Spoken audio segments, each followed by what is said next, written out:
दोस्तों, सुनील एकेडमी के YouTube platform पर आप सभी का हार्दिक स्वागत है। अभी हमारी पटवार हार्ड चैलेंज डे 15 चल रहा है अभी, और इसी के अकॉर्डिंग हमारे लगभग 70 दिन तक क्लासेस चलेगी। दोस्तों, पहले क्या हो गया था कि कुछ मेरे पर्सनल काम थे, और आप लोगों को पता है कि मेरे व्याख्याता भर्ती के जो बच्चे थे उनको भी मुझे कोर्स कंप्लीट करवाना था। तो वो कंप्लीट कोर्स हो चुका है गणित का। अब आप लोगों की बारी है। अब आज हमारी 15वीं क्लास है, और आज देखो मैं अब डेली एक दो क्लासेस डेली डालने लग गया हूँ, तो जल्द ही हमारा कोर्स भी पूरा हो जाएगा। दोस्तों, इसी प्रकार से आप लोग बने रहिएगा, क्योंकि आप लोगों के गणित में सिर्फ 8 चैप्टर है, तो उनको हम आसानी से कर लेंगे। तो चलो शुरू करते हैं बिना टाइम इधर उधर गवाए। ठीक है। औसत औसत में हमारी आज सेकंड क्लास है और डे 15। ओके। देखो दोस्तों, औसत में हमने पहली क्लास के अंदर बेसिक चीज पढ़ी थी, और आज हम कुछ एडवांस चीज पढ़ेंगे। ठीक है। अब देखो दोस्तों, चलिए आगे शुरू करते हैं अपन। यदि n1 संख्याओं का औसत a1 है, यदि n1 संख्याओं का औसत क्या है a1 है, जैसे n1 संख्याओं का औसत क्या है a1 है, और n2 संख्याओं का औसत a2 है, तो कुल संख्याओं n1 और n2 का औसत क्या है? देखो इनका औसत क्या होगा, n1 a1 plus n2 a2 बटे हुए n1 प्लस n2। ठीक है, n1 प्लस n2। अब ये चीज समझ में आई कि नहीं है आपको? अब देखो दोस्तों, मैं कह दूं कि जैसे 5 संख्या है मेरे पास, 5 संख्याओं का औसत कितना दे रखा है, इसने 3 दे रखा है, तो बताओ औसत दे रखा है 3। देखो आप लोगों को एक चीज समझाने के लिए बता देता हूं मैं, कि जैसे अपने पास औसत क्या होता है अपना, प्रेक्षणों का योग बटे प्रेक्षणों की संख्या, ये अपना औसत होता है। जैसे मैं कह दूं कि मेरे पास 5 संख्या है और उनका औसत 3 दे रखा है, तो बताओ प्रेक्षणों का योग कितना हो जाएगा? योग कितना हो जाएगा? योग हो जाएगा अपना 15। ठीक है। इसी प्रकार ये बोल रहा है कि n1 संख्या है, कितनी संख्या है? n1 संख्या का औसत क्या दे रखा है? a1 दे रखा है, तो उन n1 संख्याओं का योग क्या हो जाएगा? n1 a1। ठीक है। और इसी प्रकार उन n2 संख्याओं का औसत दे रखा है a2, तो उन n2 संख्याओं का योग क्या हो जाएगा बताओ मुझे? n2 a2। ठीक है। अगर अपन इन दोनों को जोड़ लेंगे, किन दोनों को जोड़ना है? अपन n1 a1 और n2 a2 को जोड़ लेंगे। अगर अपन n1 a1 plus n2 a2 को जोड़ लेंगे, तो उन दोनों संख्याओं का योग आ जाएगा, कि n1 संख्याओं का योग और n2 संख्याओं का योग आ जाएगा। अब अपन को ज्ञात करना है इनका औसत, तो क्या करेंगे? औसत में इन दोनों संख्याओं का भाग लगा देंगे। कितनी संख्या है अपने पास? n1 प्लस n2 है। भाई अपना औसत होता है क्या है? औसत होता है प्रेक्षणों का योग बटे प्रेक्षणों की संख्या। तो ये तो हो गया प्रेक्षणों का योग, और ये हो गया प्रेक्षणों की संख्या। तो बराबर अपने पास क्या आ गया? औसत। ठीक है। अपने पास क्या आ गया? औसत आ गया। अब अपन देखते हैं, नेक्स्ट आगे करते हैं, कुछ क्वेश्चंस वगैरह अपने आएंगे। तो देखो 10 संख्या को औसत 24 दे रखा है, और 5 संख्या को औसत 15 दे रखा है, तो संयुक्त औसत ज्ञात कीजिए। अब अपन ने पहले ही देखा था कि अपना औसत क्या होता है? n1 a1 plus n2 a2 बटे हुए n1 प्लस n2। ये अपना ओवरऑल औसत होता है सभी संख्याओं का। अब अपन देखते हैं कि यहाँ पर n1 कितना दे रखा है? 10 दे रखा है, और इसका औसत कितना दे रखा है? 24 दे रखा है। तो ये n1 संख्याओं का योग आ गया, और इसी प्रकार अपना पास n2 दे रखा है 5, और इन संख्या को औसत दे रखा है 15।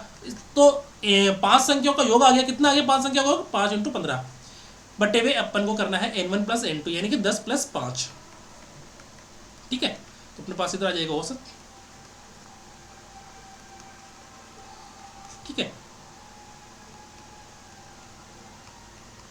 कितना आ गया? 24 को 10 से गुणा करेंगे तो 240 प्लस 15 5 75 बटे में 15, यानी कि 5 7 5 11 7 4 11 के हासिल का 315 बटे में 15। ठीक है। तो 315 बटे में 15। ठीक है। इसके अंदर अपन भाग देंगे, कितनी बार जाएगा? 3 दूनी 15 दूनी 30 और 15 के 15, यानी 21 बार इसका भाग जा रहा है, तो 21 इसका औसत आ जाएगा। इन 10 संख्या का औसत 24 है, और 5 संख्या का औसत 15 है, तो संयुक्त औसत कितना आ जाएगा अपना? 21। ठीक है। अब यहां पर अपन कह रहे कि 10 संख्याओं का योग कितना है, तो 10 संख्याओं का योग कितना हो जाएगा? 10 × 24। अपन ये पूछे कि 5 संख्या का औसत 15 दे रखा है, पर उन पांचों संख्याओं का योग कितना दे रखा है, तो अपन बोल देंगे यहाँ पर कि 5 × 15 उन संख्याओं का औसत हो जाएगा, तो 240, और यहाँ पर 75। ठीक है। यहां तक जिसको समझ में आ गया वो मुझे कमेंट करके बता सकता है। आगे देखिए अपन, जैसे अपन देख लो इसके अंदर भी एक बार, कुछ संख्याएं दे रखी है अपने पास, है ना, कि n1 संख्या दे रखी है, तो उस n1 संख्या का औसत कितना दे रखा है अपने पास? a1 दे रखा है।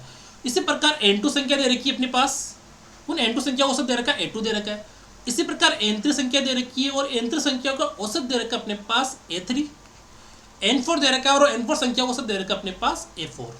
तो बोल रहा है कि उन सभी n1, n2, n3, n4 संख्याओं का एवरेज औसत कितना होगा, है ना, एवरेज औसत कितना होगा।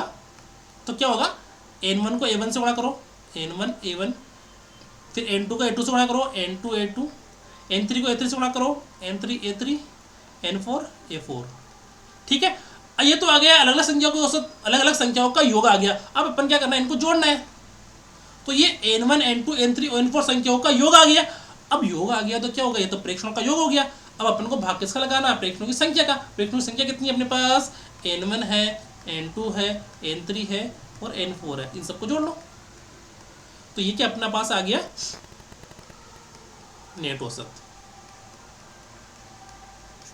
क्या आ गया अपने पास, ये नेट औसत आ गया। ठीक है दोस्तों, यहां तक जिसको समझ में आ गया वो मुझे कमेंट करके बता सकता है कि सर यहां तक तो मुझे समझ में आ चुका है, और आगे भी अपन इसको कंटिन्यू कर लेंगे। ठीक है, चलो देखते हैं, पहला क्वेश्चन करते हैं, और अगर आपको समझ में नहीं आए तो आप लोग मुझे कमेंट करके बता देना। ठीक दोस्तों, किसी छात्र के कक्षा के 7 छात्रों का वजन दे रखा है 48, 52, 40, 60, 53, 54, 49। तो छात्रों का औसत वजन कितना है। तो औसत वजन कितना होगा, तो मुझे अपने को औसत निकालना है, यानी औसत निकालना है। औसत क्या हो जाएगा बताओ मुझे, प्रेक्षणों का योग बटाओ प्रेक्षणों की संख्या, ये हो जाएगा ना। योग करो भाई, 48, 52, 40, 60, 53, 54, 49 बटे हुए 7। ठीक है, एक बार अपन इनको जोड़ो, कितना आता है देखो, 8 2 10, 3 13, 4 17, 9 26, 26 का 6 हासिल का 2, 2 4 6 5 11, 5 16, 6 22, 4 26, 31, 35, 356 बटे 7। ठीक है, अब 356 बटे 7 में अपन को 356 में अपन को 7 का भाग लगाना है। कितनी बार जाएगा, 7 5 35, फिर बच्चा 6 में 7 का भाग आता है, तो जीरो लगाएंगे और यहाँ पे क्या करेंगे अपन 7 कर देंगे और यहाँ पे पॉइंट लगा देंगे। तो 7 5 35, 7 6 42, 7 7 49, 7 8 56, 8 बार जा रहा है। फिर बच्चा 4 40, 7 5 35, फिर बच्चा 5 50 कर देंगे इसको, तो 7 7 49, यानी अपने पास 50.857 इसका क्या हो जाएगा, औसत आ जाएगा। 50.857 इसका क्या हो जाएगा, औसत आ जाएगा। किसका औसत आ जाएगा ये बताओ मुझे, अपन कक्षा के 7 छात्रों का औसत वजन आ जाएगा अपने पास। ठीक है, अगर यहाँ तक अगर आपको समझ में आ गया तो ये मान लो कि आप लोगों को ये औसत वाली चीज़ है ना, कौन सी औसत वाली चीज़, n1 a1 plus n2 a2 बटे हुए n1 प्लस n2, ये वाली चीज़ भी समझ में आ जाएगी। और ये तो अपना बेसिक क्वेश्चन है, तो ये तो अपना कौन सा है, बेसिक प्रश्न है। तो बेसिक प्रश्न तो आप लोगों को आता ही है। ठीक है दोस्तों, चलो आगे देखते हैं एक बार कि इन्हें 5 में से 4 पारियों में 73, 76, 20 और 7 रन बनाए। कितने, देखो पारी कितनी है 5, और उनने 4 पारी में तो कितने रन बनाए, 73, 76, 20 और 7। 5वीं पारी में उसका औसत क्या होना चाहिए, मतलब 5वीं पारी में उसने कितने रन बनाए होंगे, ताकि 5 पारियों का औसत रन कितना हो जाए, 55 हो जाए। ठीक है दोस्तों, समझ में आ गई मेरी बात। अपन मान लेते हैं 5वीं पारी में उसने 1 रन बनाए। ठीक है, तो औसत कितना दे रखा, 55 दे रखा औसत। ठीक है, और प्रेक्षणों का योग कितना है, 73 प्लस 76 प्लस 20 प्लस 7, और 5वीं पारी में कितने रन बनाए उसने, 1 रन बनाए। कितने रन बनाए 5वीं पारी में उसने, 1 रन बनाए। ठीक है, बटे हुए बताओ पारी कितनी के लिए, 5। प्रेक्षणों का संख्या कितनी हो जाएगी, 5 हो जाएगी। ठीक है, पहली पारी में 73, दूसरी में 76, तीसरी में 20, चौथी में 7 और 5वीं में x। ठीक है, 5वीं पारी में उसका औसत स्कोर क्या होना चाहिए, यदि 5 पारियों में 55 रनों का औसत रखना चाहता है। ठीक है, तो बताओ भाई, इसको वहां से वज्र गुणन करो, 55 25 हासिल का 2, 55 25 से 2 27, 275 आ गया इधर, और जोड़ो इनको, कितना है 7 7 14 15 16, 160, 169, 176, तो 176 प्लस x। ठीक है, इधर क्या करेंगे, इसको पक्षांतरण करेंगे, तो x का मान कितना आ जाएगा अपने पास, बताओ मुझे। 15 में 6 गया तो 9, और 26 में 17 गया तो 6 और 3 9। ठीक है, तो अपने पास x का वैल्यू कितनी आ जाएगी, यानी 5वीं पारी में उसने कितने रन बनाए दोस्तों, 99 रन बनाए।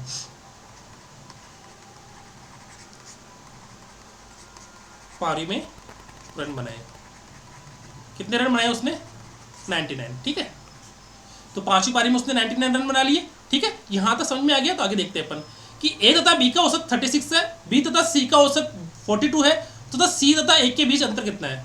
मतलब अपने को क्या ज्ञात करना है, ए माइनस सी या सी माइनस ए ज्ञात करना है। ठीक है, तो बताओ ए और बी का औसत कितना है, यानी कि अपने पास ए प्लस बी बट्टे में 2 दे रखा है ना, कितना है 36। तो ए प्लस बी कितना हो जाएगा मुझे बताओ पहले तो 72, इसको वजह गुणन कर देंगे यहाँ से। ठीक है, और इधर b प्लस सी बटे हुए 2 कितना हो जाएगा अपने पास 42, और b प्लस सी कितना हो जाएगा, गुणा करेंगे तो 84। ठीक है, यहाँ तक तो आपको समझ में आ गया होगा कि ये अपन क्या कर रहे हैं, यहाँ पर औसत निकाल रहे हैं। औसत वाला यहाँ पर फॉर्मूला लग गया। ठीक है, अब देखो ये क्या बोल रहा है कि सी माइनस ए करो या बी माइनस ए, सी माइनस ए करो या ए माइनस सी करो। ठीक है, तो ऐसे करेंगे, देखो इसमें ए बी, इसमें बी और सी, तो दोनों में बी आ रहा है, तो दोनों में से अगर अपन सपोज करो इस समीकरण नंबर 1 और ये समीकरण नंबर 2, अगर अपन 2 में से 1 को घटा दे तो क्या हो जाएगा, बी कट जाएगा ना, है ना। तो इसे कहते हैं अपन समीकरण नंबर 2 में से 1 को घटा देते हैं, समीकरण नंबर 2 माइनस समीकरण नंबर 1। ठीक है, तो 2 में से 1 गया तो क्या बचेगा, बी प्लस सी माइनस ए माइनस बी बराबर 84 माइनस 72। ठीक है, तो कितना हो जाएगा, बी से बी कैंसिल हो गया तो क्या बचेगा, सी माइनस ए बराबर 12। तो ये क्या कह रहा है कि सी तथा ए के बीच अंतर ज्ञात कीजिए, तो सी और ए के बीच अंतर कितना हो गया, 12। ठीक है, यहां तो समझ में आ गया। चलो आगे देखते हैं, 36, 28, 43, 56, 74, 65, 12 और x का औसत दे रखा 45 यानी 45 दे रखा है। तो x का मान ज्ञात कीजिए। तो औसत अपने पास क्या होता है बताओ मुझे, औसत होता है कितना, प्रेक्षणों का योग बटे प्रेक्षणों की संख्या।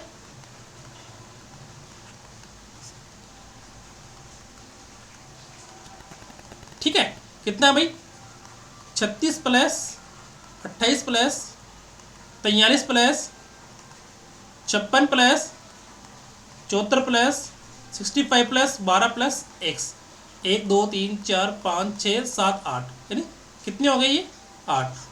तो 8 का भाग लगा दो भाई। ठीक है, तो औसत कितना दे रखा अपने पास, वैसे 45 दे रखा, तो 45 को उससे गुणा कर दूं मैं, वज्र गुणन कर दूं, कितना आएगा 45 इंटू 8 यानी कि 9 9 चौक 36 360। इनको जोड़ो भाई, कितना आएगा, देख जोड़ते एक बार, 6 8 14 3 17 17 6 23 4 27 5 32 33 34 34 आ गया। ठीक है, तो 34 लिख दो इसको यहाँ पर, 34 कर देगा। हाँ ठीक है, एक बार करते हैं। अब देखते हैं इसके बाद 34 मतलब वो 3 उसका हासिल का आ गया, 3 1 4 4 6 10 7 17 5 22 26 30 3 33 334 आ रहा है। अपन ने कहने की गलती कर दी, देखना एक बार, 2 और 6 सॉरी 2 और 5 7 7 6 11 6 17 3 20 28 6 34 का 4 हासिल का 3 4 6 10 7 17 5 22 4 26 30 33।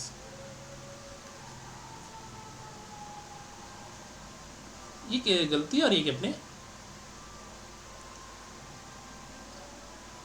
3 2 5 4 9 5 14 7 21 6 27 28 280 हो गई है। तो हाँ, अपन ने कहने की गलती कर दी। ठीक है, एक बार बस जोड़ लेते हैं इसको, 2 2 5 2 सॉरी 2 और 5 7 7 और 4 11 और 5 7 7 4 11 11 6 17 3 20 28 6 34 का 3 3 6 2 8 4 12 12 5 17 7 24 30 31 314। ठीक है, प्लस x। ठीक है, अब देखो दोस्तों, अपन इसको अगर 45 को 8 से गुणा करते हैं, 45 को 8 से गुणा करते हैं तो कितना आएगा, 9 चौका 36 यानी 360 बराबर 314 प्लस x। तो 314 अगर 360 में से गए तो कितना बचेगा बताओ मुझे, 46 है ना, बराबर x। तो अपने पास x का मान कितना आ गया 46। ठीक है, यहां तक समझ में आ गया। अपन आगे देखते हैं। देखो दोस्तों, मैं आपको एक चीज बताऊं कि आपकी गलती कहाँ होगी, आपकी इसमें गलती होगी, आप लोग इस जोड़ने में गलती हो सकती है आपसे। ठीक है, बाकी तो क्वेश्चन तो इजी है, अगर आपसे गलती जोड़ने में नहीं हुई तो ये मान लो क्वेश्चन आप लोगों का आसानी से सोल्व हो जाएगा। अब वो बोल रहा है कि एक समूह ए में 7 संख्या था, इन संख्याओं को 41 है। देखो समूह ए है, इन संख्या का औसत कितना है 41 है, संख्या कितनी है 7 है, तो योग आ जाएगा ना। हाँ सर, योग कितना आ जाएगा बताओ भाई, एक का योग कितना हो जाएगा बताओ मुझे भाई, 7 7 चौक 28 287। ठीक है, ये 20 समूह है, 20 समूह में कितनी संख्या है 5 संख्या है, योग औसत कितना दे रखा है 44 दे रखा है, तो योग निकाल लेंगे ना अपन इससे। हाँ सर, तो 44 को 5 से गुणा करेंगे तो कितना आएगा 4 5 20 अस्सी का 2 20, 4 5 20 अस्सी का 2 और 20 और 2 22, ये योग आ गया। ठीक है, किसका 20 समूह का। अब ये बोल रहा है कि दोनों समूह का योग याद कीजिए, तो दोनों समूह का योग क्या हो जाएगा a प्लस बी बटे वे कितना 7 और 5 12, 7 और 5 12। ठीक है, तो 287 प्लस 220 बटे 12। ठीक है ना, बताओ मुझे 7 10 को जीरो हासिल का 1 507 बटे 12, 12 का भाग इसमें कितनी बार जाएगा 12 चौक 48 27 बचेंगे, फिर 12 दूनी 24, फिर 3 बचेंगे, फिर जीरो लगाएंगे यहाँ पर पॉइंट लगा देंगे, 12 दूनी 24 12 पंजे 60 यानी 42.25। ठीक दोस्तों, यहाँ तक जिसको समझ में आ गया वो मुझे कमेंट कर देना कि सर मुझे यहाँ तक समझ में आ गया, तो हम आगे बढ़े। ठीक है, क्वेश्चन तो बहुत इजी है दोस्तों, क्वेश्चन बहुत इजी है, अगर आपको समझ में आता है तो आप लोग कमेंट करके मुझे बता देना। आगे देखते हैं। 30 छात्रों का औसत अंक 65 दे रखा है, तो बताओ 30 छात्रों का योग कितना हो जाएगा, है ना, बताओ मुझे। अब 30 छात्रों का योग कितना हो जाएगा, अब तो इसमें देखो ए तो हो गया n1 a1 n2 a2 n3 a3। ठीक है, तो मैंने आप लोगों को स्टार्टिंग में बताया था कि n1 a1 n2 a2 n3 a3। ठीक है, तो बताओ 30 into 65 plus 36 into 35 plus 34 into 45। ठीक है, बटे हुए कितना हो जाएगा 30 प्लस 36 प्लस 34 कितना 3 का 3 दूनी 6 3 का 9 9 10। ठीक है, सो जाएंगे। तो अब अपन 30 को 65 से गुणा करेंगे तो कितना आएगा 30 को 65 से गुणा करेंगे तो 0 3 5 15 का सिल्का 1 18 1 19 प्लस इसको गुणा करेंगे 45 को 90 इंटू 17 17 5 85 17 6 102 17 119 17 136 17 9 153 1530। ठीक है, अब अपन करते हैं इसको 36 को 35 से गुणा। ठीक है, तो अपन इसको 18 इंटू 7 कर सकते हैं, 18 इंटू 70 18 5 90 18 6 160 18 126। ठीक है, ठीक है, तो अब नीचे कितना बचा 100 बचा अपने पास, तो जोड़ो भाई कितना आएगा अपने पास 0 5 और 6 11 3 14 का 4 हासिल का 1 10 2 12 5 17 का 7 हासिल का 1 4 47 बटे। तो अपने पास आंसर कितना है 47.40। तो अपना औसत कितना है एवरेज बताओ मुझे 47.40 किसी में आ रहा है क्या, हाँ इसमें आ रहा है ना अपने पास 47.40 इसमें आ गया। तो अपना एवरेज कितना आ गया बताओ मुझे, सभी छात्रों का, सभी छात्र कितने हैं बताओ 100, तो 100 छात्रों का औसत कितना आ गया अपने पास 47.40। ठीक है, आगे देखते हैं। 12 संख्याओं को औसत 48 दे रखा है, यदि प्रत्येक संख्या को 11 से बढ़ा दिया जाए, देखो 12 संख्याओं को औसत कितना दे रखा है 48 दे रखा है, यदि प्रत्येक संख्या को 11 से बढ़ा दिया जाए तो नया औसत कितना होगा बताओ। देखो 12 संख्या दे रखी है अपने पास, ठीक है 12 संख्या दे रखी है, तो 12 का औसत कितना दे रखा है 48 दे रखा है। देखो ऐसे क्वेश्चन में क्या होता है, अगर औसत बढ़ रहा है, देखो इसका डायरेक्ट आंसर तो क्या आएगा कि औसत कितना 48, तो प्रत्येक संख्या में 11 जोड़ देंगे, तो औसत में भी 11 जोड़ेंगे, तो कितना आएगा 48 प्लस 11 बराबर 59। तो अपना एवरेज औसत कितना आ जाएगा सभी संख्याओं का 59 आ जाएगा। ठीक है, समझ में आ गई मेरी बात। अब देखो दोस्तों, अगर 12 संख्या को औसत दे रखा है तो 12 इंटू 48, तो इस सभी 12 संख्याओं का योग आ जाएगा अपने पास। ठीक है, जोड़ो देखो 12 96 12 चौक 48 9 57। ठीक है, सही बात है ना। अब प्रत्येक संख्या में 11 जोड़ देंगे, तो बताओ प्रत्येक संख्या कितनी है 12 संख्या है, तो 12 इंटू 11 जोड़ो कितना है बताओ मुझे 11 2 11 12 13 132 प्लस 576 कितना है देखो जोड़ो एक बार 8 10 का जोड़ हासिल का 1 708। 708 में अपन अगर 12 का भाग लगेंगे तो कितना आएगा 12 5 60 12 मन की 108। ठीक है, तो 59 आ गया ना। इसका कहने का मतलब इतना सा है कि अगर आप लोगों के पास कोई संख्या दे रखी है ऐसी कि सभी संख्या को औसत दे रखा है अपने पास, और बोल रहा है कि इस प्रत्येक संख्या को 1 से बढ़ा दी जाए, 1 से बढ़ा दी जाए, 15 बढ़ा दी जाए, 20 बढ़ा दी जाए, या 15 कम कर दी जाए, या 20 कम कर दी जाए, तो जो औसत होगा अपना, तो उसी औसत में वही परिवर्तन करना है। जैसे यहाँ पर औसत कितना दे रखा है अपना 48 दे रखा है। तो अपन क्या करेंगे यहाँ पर 48 में अपन 11 जोड़ देंगे तो वो ओवरऑल औसत कितना आ जाएगा अपने पास 59 आ जाएगा। और अगर आपको ऐसे समझ में नहीं आता तो अपन ऐसे भी समझ सकते हैं इसको, ठीक है। चलो आगे देखते हैं। ए बी और सी का औसत 65 किलोग्राम है। तो ए बी सी का औसत देखो, ए प्लस बी प्लस सी बटे हुए 3 है ना, प्रेक्षणों का योग बटे प्रेक्षणों की संख्या कितना है भाई 65। तो बताओ मुझे ए प्लस बी प्लस सी बराबर कितना आ जाएगा, 65 इंटू 3 कितना हो जाएगा, 3 15 5 हासिल का 1 और 6 से 18 1 19 195, ठीक है। ए बी का औसत 63.5 है। तो ए प्लस बी बटे हुए 2 कितना 63.5। तो ए प्लस बी का मान कितना हो जाएगा बताओ मुझे, 63 कितने होते हैं 126 127, ठीक है। और बोल रहा है ए और सी का औसत, ए प्लस सी बटे हुए 2 कितना दे रखा है 67.5। तो ए प्लस सी की वैल्यू कितनी हो जाएगी, 2 से गुणा कर देंगे जिसको, इसका जो हासिल का 1 7 दूनी 14 15 5 हासिल का 1 6 दूनी 12 1 13 135, ठीक है। 135 हो गई यहाँ तक। हाँ सर। बोल रहा है एक का मान ज्ञात कीजिए। बताओ मुझे, मैं कह दूँ क्या इन दोनों को जोड़ दूँ मैं, देखो समीकरण नंबर 1 समीकरण नंबर 2 इन दोनों को जोड़ने पर कितना आएगा, ए प्लस बी प्लस ए प्लस सी बराबर 127 प्लस 135 कितना है बताओ मुझे, 7 5 12 2 हासिल का 1 6 2 262 आ गया यहाँ तक। और इधर कितना है बताओ मुझे, ए प्लस बी प्लस सी। मुझे ये बताना एक बार कि अपने पास ए प्लस बी प्लस सी का मान कितना है, इसका मान कितना है, इसका मान कितना है 195 है ना। तो मैं क्या कर दूँ, ए प्लस 195 बराबर 262 रख दूँ। तो 262 में से 195 गया कितना बचेगा बताओ मेरे पास, ए बराबर 262 माइनस 195 कितना बचेगा बताओ मेरे पास, 5 और 62 तो 67 बच गई है, ठीक है। तो बताओ मुझे मेरे पास एक का वजन क्या कीजिए, तो एक का वजन कितना आ गया 67, ठीक है दोस्तों। समझ में आ गया क्या मुझे बताओ पहले तो आप लोग, समझ में नहीं आया तो आप लोग मुझे कमेंट कर सकते हो कि सर मुझे समझ में नहीं आया, तो मैं आप लोगों को वापस से बता दूंगा। किसी व्यक्ति ने 70 रुपये प्रति वस्तु की दर से 15 वस्तुएं खरीदी, तो बताओ कितने रुपए। देखो ये तो हो गया अपना N1, ये सॉरी A1, ये N1 A2 N2 A3 N3, ठीक है। तो औसत ज्ञात कीजिए। तो बताओ मुझे 70 को अपन 15 से गुणा कर देंगे तो उन सभी वस्तुओं का योग आ जाएगा, कितना खर्चा किया, ठीक है। 60 को अगर अपन 13 से गुणा कर देंगे तो उन 13 वस्तुओं की कीमत आ जाएगी, ठीक है। और अगर 65 को 12 से गुणा कर देंगे तो उन 12 वस्तुओं की कीमत आ जाएगी अपने पास। तो N1 N2 N3 कितना है बताओ मेरे पास, 15 13 और 12 कितना हो गया 30 और 40, ठीक है। तो 15 7 तो 105 53 पैसा 83 78 83 78 780 आ गया, तो बटे 40, ठीक है। जोड़ो भाई कितना आ रहा है, एक बार इनको जोड़ते,